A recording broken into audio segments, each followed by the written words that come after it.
Impero allows you to set up a group policy to deploy the Impero client. To create the policy, open up the Group Policy console, right-click on your domain name, and select to create a group policy on this domain. Enter a name for the group policy and click on OK to confirm. When the new group policy appears in the left-hand panel, right-click on it and select Edit. This will open up the Group Policy Management Editor. From here, navigate to Computer Configuration, Expand Policies, Expand Software Settings, and then click on Software Installation.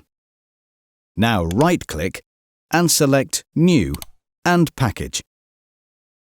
You need to select the package or the MSI that you want to install.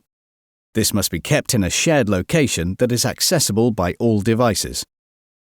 Highlight the shared network location, select the MSI, and click Open, and then OK to assign it.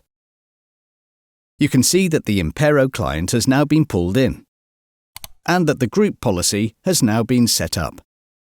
You will need to reboot the devices to install the Impero client.